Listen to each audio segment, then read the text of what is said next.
Hey, I'm Hunt, and this is Hunt on LSU, your channel for LSU Fighting Tiger football talk.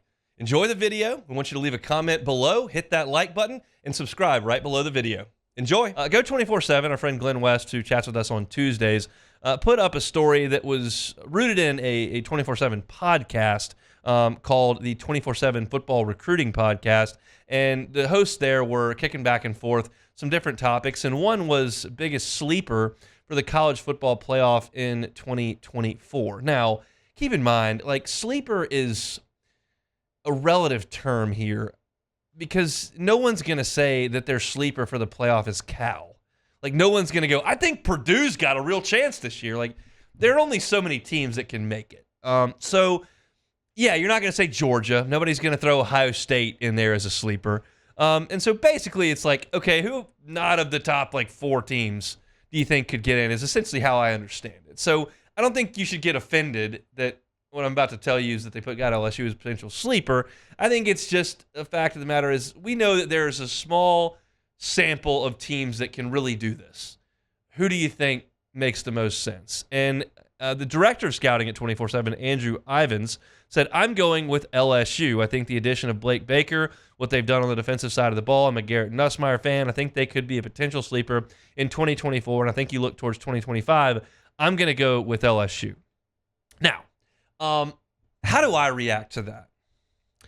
I'll tell you, if this was 2023 and LSU was returning this exact same roster that I know about, I would go, I just don't think so. Because I think LSU's defense has a long way to go to be playoff caliber and championship caliber. We have the benefit here in Baton Rouge of knowing what a championship level football team looks like. We've seen plenty of them. Whether it's the LSU teams that have made it or it's the teams they have played in the regular season that have gone on to win championships. We know what that looks like. And LSU's defense in 2023 was such a massively far cry from anything resembling championship level. It's hard for me to reconcile that with, hey, they could really make it. And so if you were looking at me in 2023, I would go, no. However, it's not. It's 2024, and what does that mean? Well, 12 teams get in. I struggle sometimes with how many of you listen often enough to hear most of what I say, and how many of you just check in for the 14 minutes you're in the car, whatever given day that is. Because you listen to me a lot. You've heard me say this a number of times. If you just catch me in and out, this may be new information to you. But I really only think 10-2 is the requirement at this point. I think 10-2 gets you into the playoff if you're an SEC team. You might have to struggle if you're in the Big 12 at this point. If you're TCU at 10-2, might not be great if your best win's Iowa State. But if you're LSU, and let's say hypothetically your losses are to A&M on the road and home Ole Miss, just pull those two. Those are the two you lose. So you've now got wins over Southern Cal, Alabama, at Florida, at South Carolina, Oklahoma.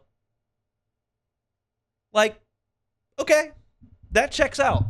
You're going to be traveling. You're going to be on the road and maybe at, Ohio State when it's 16 degrees in December. But I think you're in.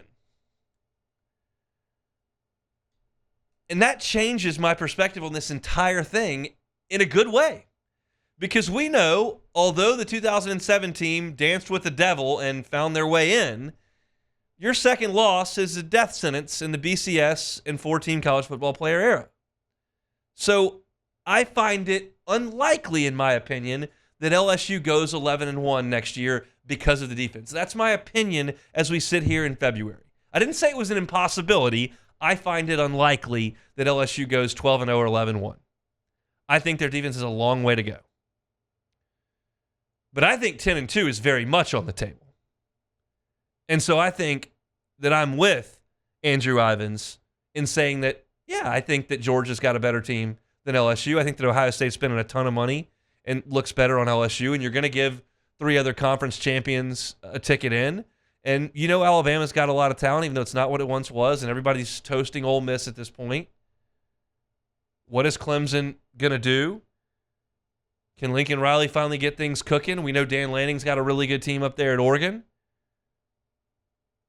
Like, there are a lot of teams that can make this happen. Penn State would have been in both of the last 2 years. We talked about that earlier this week. They haven't done squat, but they take care of business against Iowa and Indiana and Northwestern and Minnesota and Purdue and Rutgers. Lose to Ohio State and lose to Michigan. Well, we're in 10-2. Go look at the last 2 years. At the end of the season, Penn State has been in the top 12 the last 2 years. And that's all I'm asking for this LSU team to do. They do better than that, great. But I would agree. And so I read you this quote at the beginning of the segment, but I'll go back and repeat it, because there's a second piece to this that I like as well. Andrew Ivan says, I'm going LSU. I think the addition of Blake Baker, what they've done on the defensive side of the ball, and I'm a Garrett Nussmeier fan, I think they could be a potential sleeper in 2024. And he continues, if you look towards 2025, I'm going to go with LSU. That's more of what I'm on board with. I think LSU has work to do on defense, and I don't think it's something they can fix between the ReliaQuest Bowl and Labor Day. I just don't. Man, I hope they prove me wrong, but I don't know that I'm there. What I do think is that the football program is very healthy. They've got really good coaches in place. They're recruiting at an elite level. I think the quarterback pipeline they've built is very strong, although, as always in college football, potentially unstable. But I think they've got a real positive momentum moving forward, and it might not materialize defensively next fall. It might, but it might not. But I think overall, what they're doing on the offensive line, the talent at wide receiver they continue to bring in, what the quarterback should look like over the next 5 years, running back in-state looks fantastic. And then you feel like with the guys they brought in, with Blake Baker and Corey Raymond, the coaches they brought in around them, they should get back to the LSU level of talent. It's just a matter of getting those guys where they need to be. I feel better about LSU's football program over the next 5 years than I do the next 6 months. And I think that's fair. Maybe you disagree. And by the time we get to August, man, this thing will be humming at a fever pitch. Everybody will have us beating Southern Cal by 20. But I think we can be a little more objective in February. I like that a national guy's saying this. I agree with what he's saying.